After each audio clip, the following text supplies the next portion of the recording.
All right. Hi, everyone. And cheers to those of you who have poured themselves a glass of something enjoyable as we come into the tail end of what has been a pretty amazing conference. So thank you so much, to everyone who has stuck around until the very last talk. For those of you who are not aware, there's a lot of stigma around social engineering. So commonly the subject is, for good or bad, considered wrong or somewhat evil. Evil. So, and to be fair to those people who have that viewpoint, the exploitative nature of malicious social engineering is pretty evil. Being maliciously socially engineered is one of the most personally affecting situations that a human being can encounter. But if we sit with this for a moment and explore why, the reasoning generally comes down to one word: it's personal.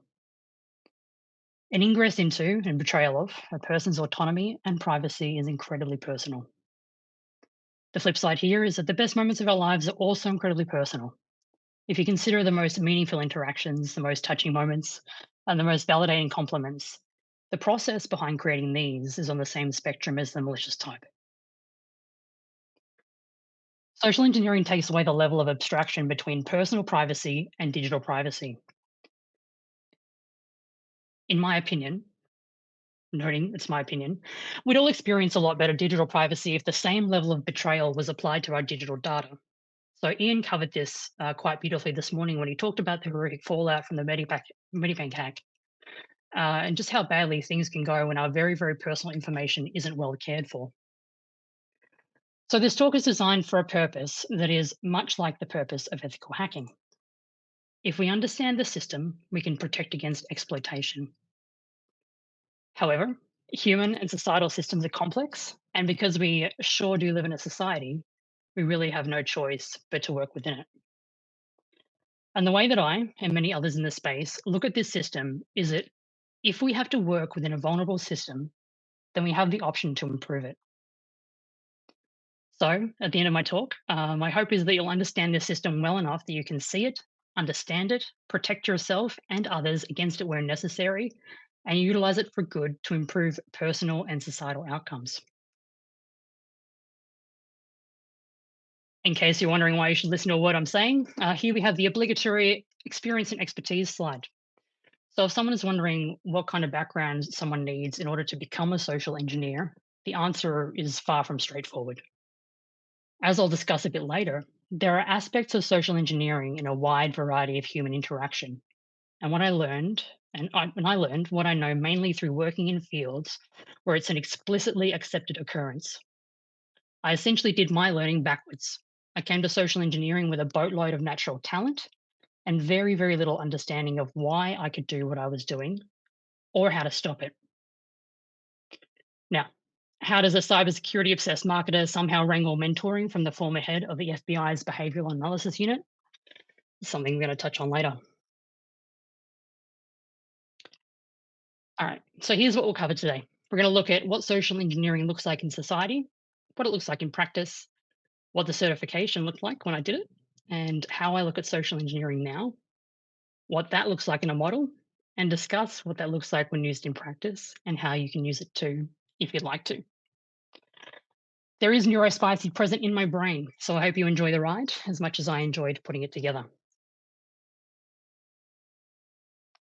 If we define social engineering as the art and science of influencing or manipulating human behavior to elicit actions or divulge confidential information, we must acknowledge the day to day occurrences of these dynamics within the hierarchical construct we call a society.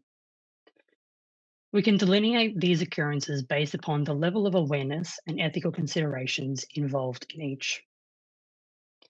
So, some of these interactions are explicit. Right?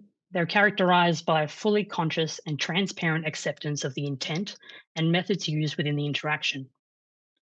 If you're a parent, you'll know the lengths that a child will go to in order to stay up a half an hour longer, and it occasionally requires the skills of a hostage negotiator to sort out. Sales is a given, and if you've ever been stuck in a click funnel on a website, you've experienced a well researched sales strategy that is more successful than secondary blackmail after a ransomware incident. Slightly less obnoxious are the implicit interactions. These situations typically occur in areas where, if we think about them hard enough, we know that they're happening. They're a generally accepted part of society, and in some cases, if they don't happen, we function less well as a society.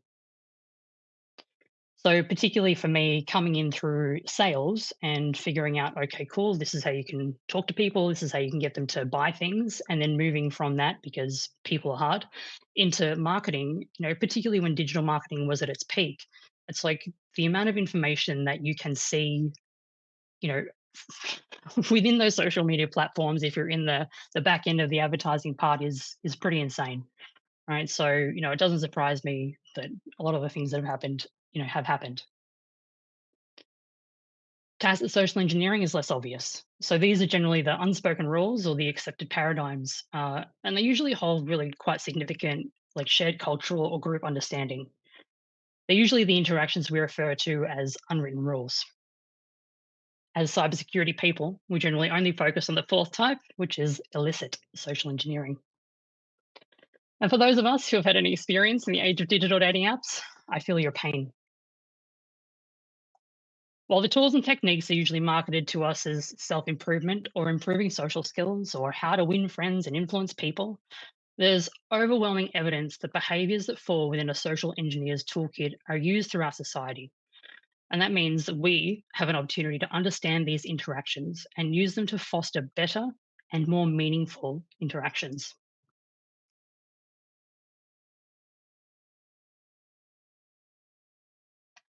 What does traditional social engineering look like? Noting that some of you may not know. Essentially, it's based upon any other form of cyber attack on an organization. It's just a lot more personal. So at stage one, we typically use OSINT to find out as much as we can about the organization, who works there, who looks like a weak point, or who has access to what it is that we want. At stage two, we move into planning, noting that humans are not computers. While pretexting and the story we're going to tell, who we're going to pretend to be, can be set. It's pretty difficult to prepare for what a human will do in the moment. So, flexibility, being able to think on your feet, and keeping your calm, all these things are super important. So, at stage three here, we make contact with a target through face to face, phone calls, SMS, social media, dating apps, or emails. For those of you who have some working knowledge of social engineering, you'll know that if someone walks into a building wearing high vis and carrying a letter, it's pretty likely that people will let that person go wherever they want to go. The exploitation phase is where we're looking to get the other person to take the action that we want them to, which is generally one that they shouldn't, of course. Plugging in a USB, letting us into a restricted area, giving us company information, all the way through to transferring money. Stage five, we have to remember that we also have to get out. So an exit strategy is a must. The point of an interaction is to make sure that the target doesn't catch on to what you're doing. So a hasty exit isn't always the best exit.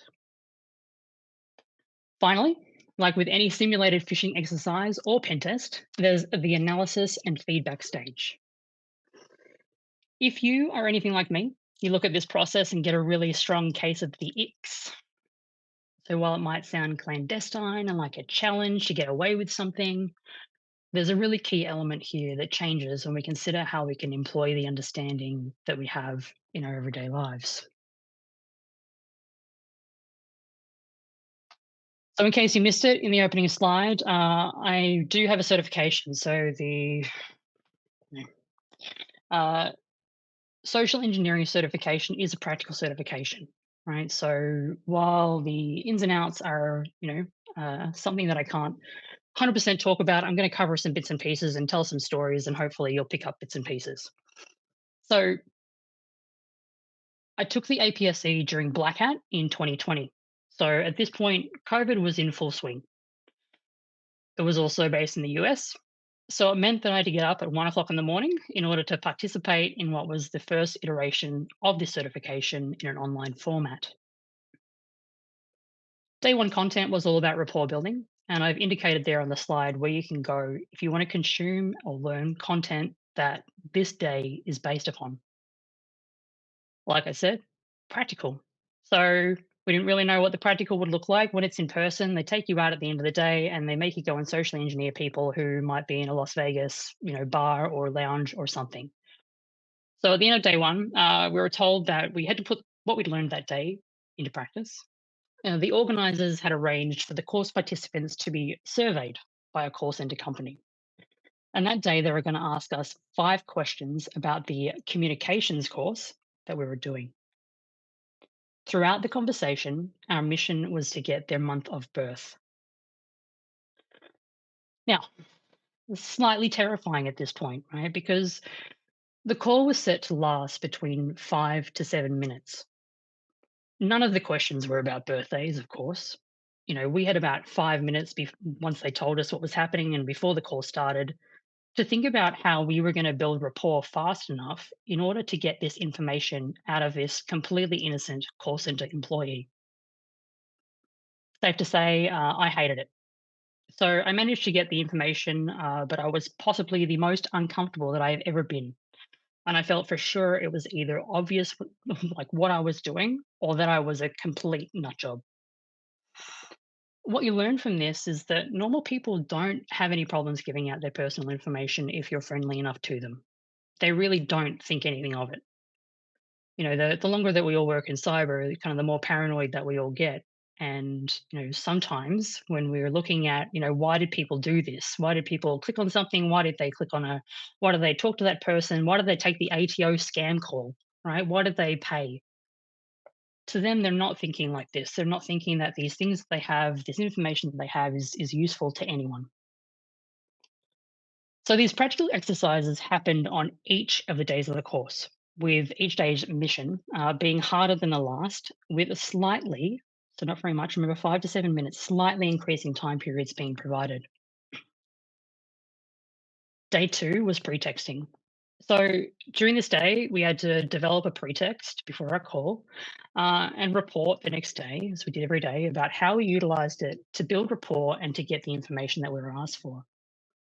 So, what you're trying to achieve at this stage is commonality. And at the time, COVID was a universal commonality. Asking what seemed like quite innocent questions about how the call center person in the Philippines was handling birthdays and lockdowns was all it took to get pretty significant personal information. Day three. So here we are. Day three is where you get into the area of human psychology, amygdala hijacking. You learn the down and dirty about how to manipulate people, and really just made me wonder about how people who do this for a living sleep at night. So, you know, the mission for that day at the end of the full day's training was to get, unsurprisingly, even more personal information than the last 2 days in a slightly again increased time frame. So I think it was up to 10 minutes by this point. So that equated to about 8 questions that the other person was going to ask us, about this communications course. And somewhere in there, we had to build rapport enough to get this, quite large amount of information out of them. So not afraid to admit that by this point it was super early in the morning here in Australia. I did day drink. I morning drank in order to be okay about doing this to people. So as I smiled at this really innocent call center person and talked to them about our shared experience of lockdowns, and how you guys manage birthdays during lockdowns over there, and like, oh, I bet you were born in October, right? They're like, no, I'm born in August. Like, oh, really? I'm born in August. Like, imagine that. Not true. And then their family and whether they had pets. This super lovely guy was laughing and enjoying himself as he then outward just came out with the fact that he'd done a crime recently. Like we were best friends. So I got this guy to a point where again I told him we had the same birth month. Yeah, August. Me too, bro. Awesome. And I'm like, we're basically twins. And I want you to imagine for a moment me looking like this, telling a Filipino guy that we were twins. And then, my level of internal shock when he completely agreed with me. So I left the call that morning, and swore to myself that I was never, ever, ever going to do this for a job. And then while I knew the following day there would essentially be a capstone, I just did not feel right about doing this anymore. So day 4, content that day was pretty cool. So if anyone's ever watched, the TV show that's fairly old now, which is like Lie to Me, it was micro expressions and body language. And I 100% encourage anyone who's interested, and if you've ever had to take one of those, tests before you get an interview somewhere, and they give you the faces, that is absolutely the way to learn it. So as the end of day came, all right, we're all given our final mission. So none of us knew what to expect. Not only we were told that not only did we have to get the personal information about family members, the birthday, et cetera, et cetera. We had to find out where the person on the other end of the call lived. So as close as possible, preferably state, a whole bunch of other personal details. And there was like a bonus question. So within this, I think they were asking us 10 questions at that point, and we had up to about 15 minutes. They were like, if the call goes for longer, it's fine, but 15 minutes, out on average. Um, like I had to ask this person a question, and the question was, tell me something you've never told anyone. So again, this is all while the other person is conducting a survey on a communications class that I've taken. And if you think about like how would you do it? How would you come out and say, hey, like, thanks for asking me all those questions about this communications course that I've done, but tell me something you've never told anyone. There was some Bailey's consumed that morning in with some coffee. I will admit. And I'd already from the previous day, as I said, decided that I didn't want to do this. I didn't want to lie to this person. I didn't bother coming up with a pretext. I didn't bother coming up with a story. I just came to the point where I did not care. I didn't care, right? If I asked the question or not, I didn't care. I was like, probably not. So yeah, we were told, yeah, 15 minutes with this person, 10 questions. And as it turned out, my survey taker was this really lovely older lady who I found out lived in Arizona. During our conversation, we talked about how hard it was given COVID. I shared anecdotes about my child and how he was handling lockdowns. And she shared with me that she really, really missed her daughter and that her daughter was going to come live with her soon. We talked about birthdays and just had a really lovely, genuine chat. So, we got to the last survey question, and the last survey question is there any other information that you want to provide about the class? And, I sat with it for a moment, right? And I was like, do I, do I do this thing? I haven't really done any pretext for it. I haven't done the things that we've been taught to do in order to get this information out of this person. All I've done is build rapport. That's it. Um, we're told that, vulnerability is something that comes up a lot in social engineering. If you offer something vulnerable, then generally the person who's on, the receiving end also feels kind of safer to offer something vulnerable back. And I was like, I've got nothing for this question. I don't know how to answer it. Like, what's something I've never told anyone? I really don't know how to answer this. And I just kind of paused. Um, and,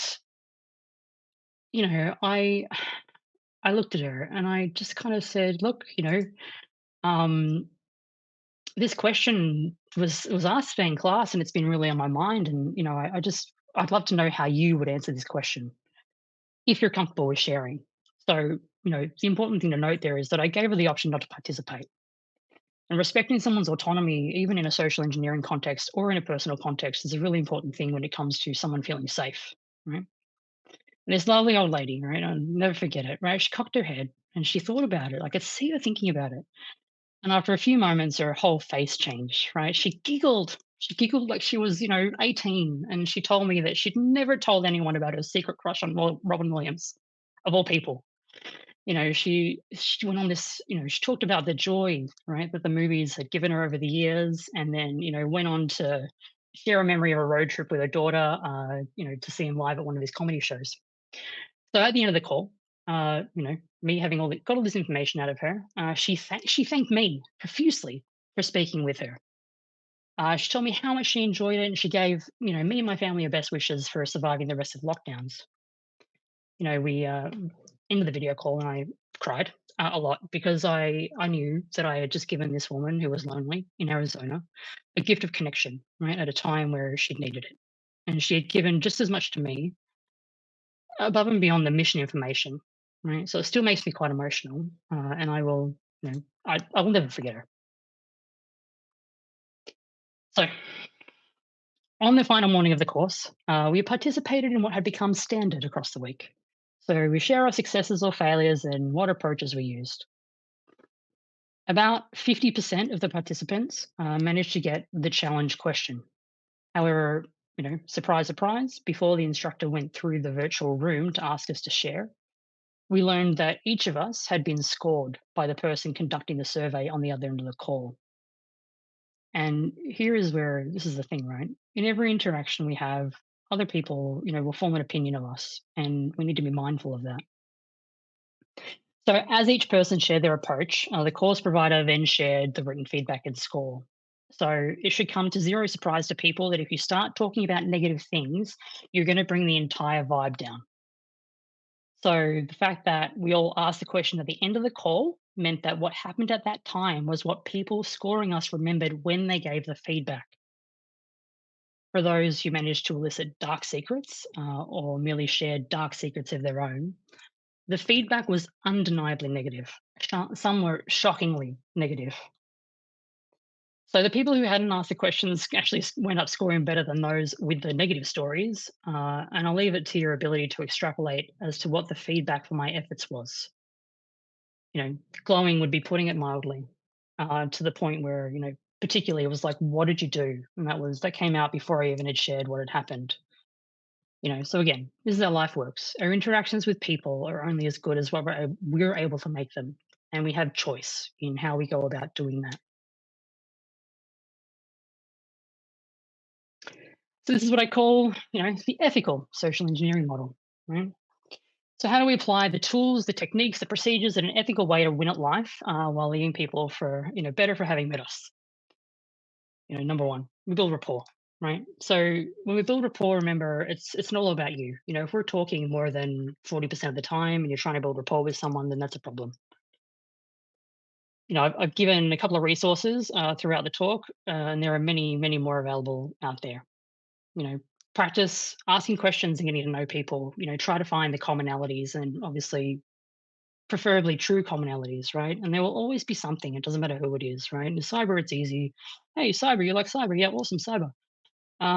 Learn how to give a real compliment, right? So, in those of us who use these techniques, we call it validating, right? And there's a big difference between when you look at engineering versus ethical social engineering versus ethical social engineering. We're like one is manipulating, right? And we at the end manipulation is about having an expectation. You're trying to create a particular result. Validation is you give it without expecting reciprocity. Provide people with choice, respect their privacy, and actually listen, right? Learn how to recognize and create healthy boundaries. Ask questions. Like, how do we do that? Ask questions. Would you be open to feedback? Let them say yes or no. Doesn't matter really if they refuse. It's fine. It's their choice. Would you be interested in how I view this? Would you be open to sharing more about that if you feel comfortable to do so? You know, please feel free to say no to this question, but I'm interested to know blah. Again, zero expectations, no attachment to the outcome of whatever you decide to give. Recognize what it is that comes back to you for what it is as well, so that moving forward, you can make choices about whether you choose to continue to interact with that person or not. There are many ways to leave people better for having met you. So remember that people can find it incredibly challenging to connect to other people. And this doesn't mean you should always be the one putting in the emotional labor or mental effort, but it does mean that you're more able to create a positive experience and to recognize situations where someone else is able to provide that for you too. Like any good model, at the end here, we need a feedback loop. So the biggest difference between social engineering and an ethical approach to winning at life is longevity, right? And the ongoing effects of the connections that you create with other people. You know, I realize that many people might look at this model and think that it's just good communication. And to that, I would say it's more a model that adopts a trust but verify approach to human connection. There are multiple situations we'll encounter in life where we not only want to intentionally create good interactions, but where we need to decisively analyze as to whether someone else is trustworthy or not, whether they're safe or not, whether they're worth our time, attention, or energy. So, what do we need to do in order to ensure success as we move forward into better relationships? Because all sophisticated ethical social engineers speak Latin, uh, this is quite a good one. Self awareness is key, right? Being able to accurately assess your own state, right? Being able to regulate your emotions, being aware of what you're bringing into an interaction is incredibly important. Some of the times where you use these skills will be in conflict, right? Or other stressful situations, and being aware of your own body language during an interaction is important. Are you open for connection? Are you closed, right? Is the meaning of the words that you're using clear? Don't be afraid to clarify what you mean or ask for clarification. I've accidentally offended people by saying that I'd try harder, right? Because they interpret it like, oh, I'm high maintenance, right? Or by saying, telling someone that they're intelligent, right? Because those words to people can have connotations that we're unaware of. This doesn't mean faking it. You have every right to have reactions, to set boundaries, to be annoyed or offended. What you do from there doesn't matter. Is the objective to try to inspire someone to be better, or is it to come to a win-win solution? The outcome shouldn't be winning, right? We're not trying to take advantage of someone. We're not trying to get a one up on someone. We're letting go of ego and we're going, you know what? Like this is two people, more, whatever, having a interpersonal interaction, and we're trying to leave on good terms.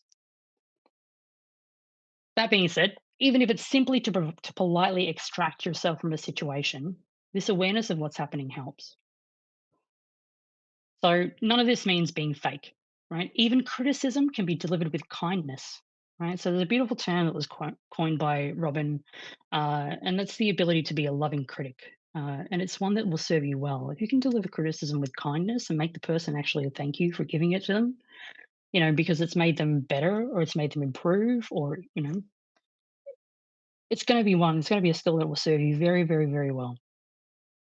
So in the end, it means making sure you're not inadvertently negatively influencing a personal situation, having empathy, and knowing what your best self looks like so you know how to bring that into interactions if you want to or need to. It's always an interesting one, right? So, we talk about social engineering and, the same in ethical social engineering, right? Like people are threats. This is just how it is. And this is present because we sure do live in a society, and there is a hierarchical nature to how that goes. So part of building meaningful connections is being able to utilize self-awareness in a sophisticated manner within the context of societal social norms. Where you sit in the power hierarchy matters, and when you need to consider cultural and also gender norms. Right, these are the unwritten rules that we're all aware of that happen in life, and you know they're there. We can't deny that they're there. you know, Natural talent is a thing, right? So I mentioned it at the beginning of the talk where I came into this with quite a high amount of natural talent, and what I noted was that I would come away from experiences where the other person had a completely different experience to what I had. I quite often got what I wanted, and I didn't. I felt bad about it, right? Like why? Uh, and note that we're not talking here about like sociopathy or psychopathy, right? Um, Natural talent generally occurs in people who have very, very little power, right? So it tends to occur in those in like lower in society's power structure. A woman will always be a better social engineer than a man because she's less likely to be viewed as a threat. And those who have experienced situations where they've had to use their intellect to ensure their safety are more likely to unknowingly manipulate those around them. All right. So fair warning, I hate this slide. It is what it is. So, the best way to demonstrate that something works is by proving it out. So while I hate it, it does prove a point, right? In the terms of utility of using the tools and techniques that I've learned in everyday social interaction, and it's somewhat hard to do that with other people's stories when you don't get to talk about social engineering. So the point that it makes, regardless, is that regardless of what you're doing in life, right, we rarely achieve anything completely alone. And intentionally meaningful connections create longevity in relationships. So there's a lot of text on that slide, but I will point out that this interaction here impacted something down here, right? I couldn't have predicted that. I didn't know. Who would have known, right? And if anyone's sitting here thinking that I'm just somehow really nice, and like maybe I'm a people pleaser and I don't have any boundaries, I can assure you that every single employer I've had will tell you I have zero problems with providing direct, quite often difficult feedback and input. I'm not necessarily smarter or funnier or prettier or better at my job than anyone else, right? I'm not some amazing genius who outshines everyone, and I'm not just simply lucky. So these professional achievements, the direct result of putting what I know about people into action. So what does it look like at work? I've already shared some positive experiences on the last slide that related to professional endeavors. But work interactions aren't always positive, nor are they always easy. You know, for one of the roles that I worked at, I started during COVID. So obviously it was a remote job anyway. The head office was in Sydney. I'm located in Melbourne. It was about 4 months before I wound up meeting the team in person. And, I'd only obviously seen them on camera for short periods of time. Plus, I hadn't been in the office for I don't know how long, and neurospicy and lights and stuff. It was a bit of a hard time. Wasn't in the best of moods to start with, and people.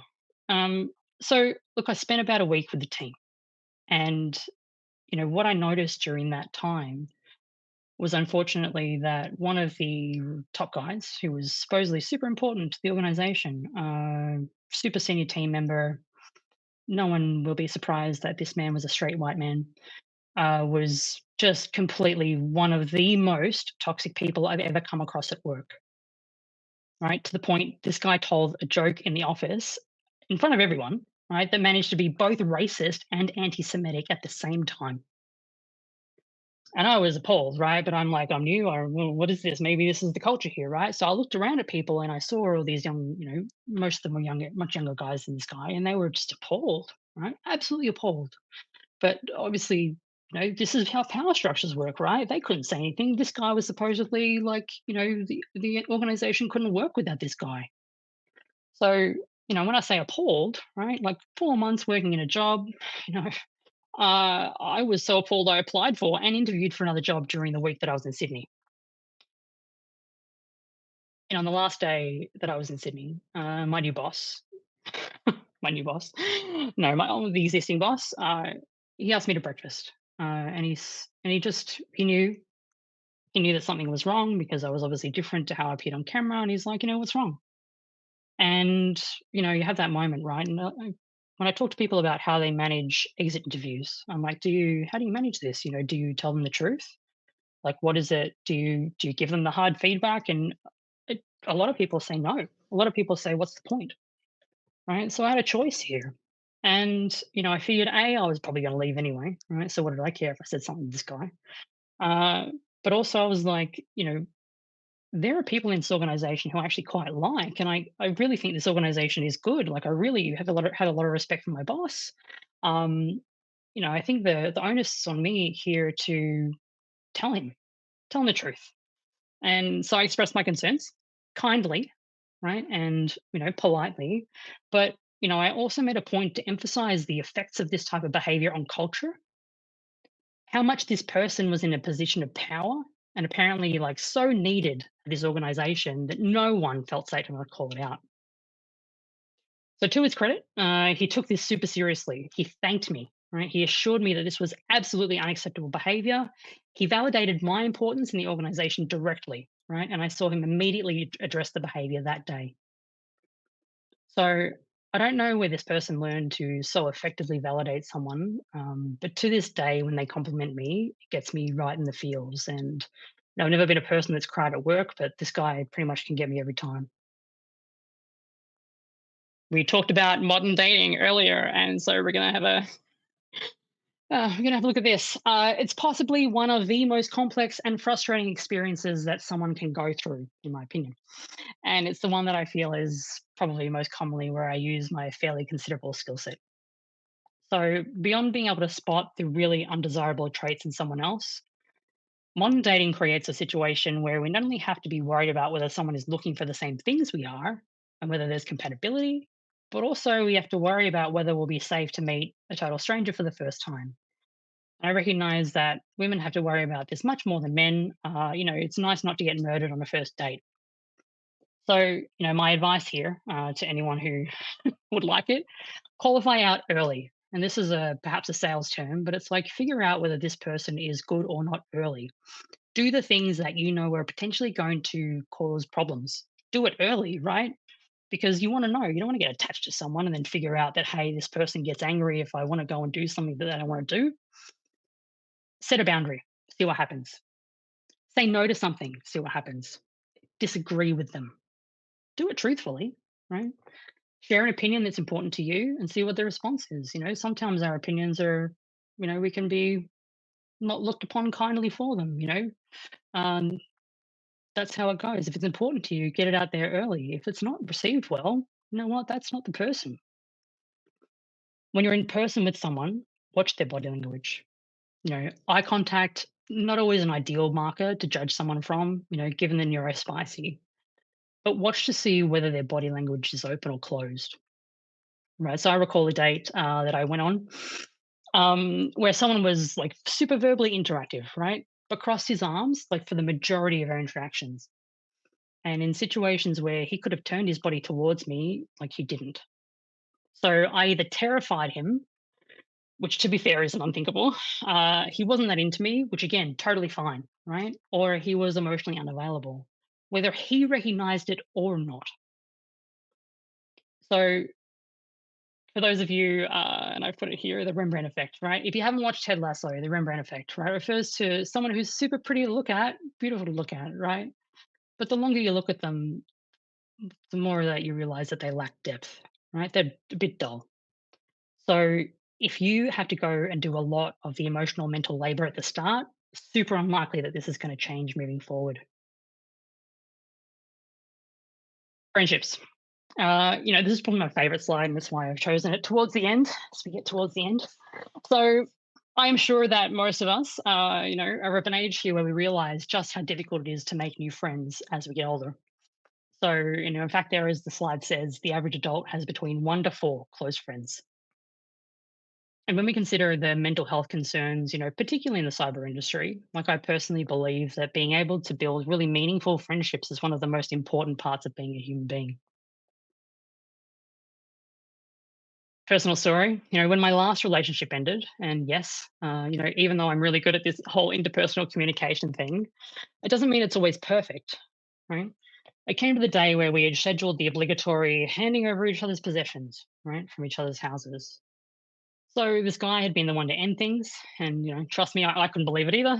And because I knew that this day would be difficult for me emotionally, I reached out to 5 of my friends to tell them what was happening, when it was happening, and directly asked them to provide me with support over the next 18 hours. One of them called me immediately. The others provided support via some of the most beautiful text messages, both that evening and the following morning that I think I've ever received. And this isn't even counting a sixth person who I didn't even have to reach out to, but told me that he'd booked out time in his calendar in case I needed to talk. So, as someone who has previously experienced depression, right, I hate to think how that would have gone down if I had not had support. And a final story for the evening. This one's one I heard, Robin tell about when, his wife's father passed away. Showing someone that you care, like during times of grief and of loss, can be really challenging. We don't often know what to do for the other person. Sorry for your loss seems so kind of empty. And asking them to tell you whether you can do anything for them is like it puts a lot of additional emotional stress on someone during already a really emotionally stressful time. And, the way Robin tells it is that, one of his colleagues who had a social engineering skill set had known them for a number of years, recalled a story that had been told one time by Robin's wife about some of her happiest memories with her dad from when she was a child, where she and her dad together had visited Coney Island in the US and how much she and her dad had loved their quite famous candy apples. So, what this person did was send her an arrangement of these, right? Specially ordered them, made sure it was beautifully done, and sent this to her, right? To provide her with a sense of, hey, remember the joy in this time of like grief and loss. Remember that, all the joy that this person brought to you, and I hope this kind of makes you feel better, obviously. So, noting that this conversation had taken place as years earlier, but because this person has these skill sets, they recognize that because of Robin's wife's face when she told the story and the way that she reacted and she lit up and all of this, that this was important to her. So it was something that he remembered, and then, he was able to use to make her loss like just that little bit more bearable. As we finish up, I hope that the key takeaway from what I've talked about tonight is that the same TTPs that are used for malicious social engineering are effective when using it to improve the lives of those around you, as well as yours, by creating deeper and more meaningful connections. So, if you do choose to start implementing this approach in your day to day life, I would love to know about it. Right. So, please feel free to reach out to me if you'd like. You have the option, it's choice. And in full transparency, beyond being genuinely interested, I'd also really love to be able to get rid of that personal achievement slide and replace it with some wider ranging data points. Thank you very much for listening. And thank you so much to Ian and Shanna and all the ComfyCon team for putting on such an amazing conference. It's really been super amazing. Well, we couldn't have done it without all of the amazing speakers, and that definitely includes you, Jill. That was amazing, very, very awesome. Even though I've not had training, I do think I'm pretty good at social engineering. I have conversations with people and come out and go, how do I now know their children's names? And yeah, it can be fairly easy to build a rapport with someone and get a lot of information that they don't even know that they're giving at the time. Yeah. And it means nothing to them, right? Because they're just like, oh, cool, this is totally normal. But Yeah. it's, as I said, it's the same way that a lot of people now think about their digital data, where this means nothing, like it'll be kept safe. No, no. Yeah. I think it's also a really good way to show the sort of dual use piece. We talk about dual use in a lot of other fields, like pen testing and whatever. Social engineering, even though, as you said, it is kind of a dirty word, it can be applied in that ethical sense. It can be applied to achieve good. And I think that's something that I think a lot of people who are clapping in the chat are acknowledging. And it's like, yep, this is definitely something to look at to apply in those positive interactions as well. Awesome. Thank you, guys. Thank you very much for that, Jill. That was amazing way to close. Thank you.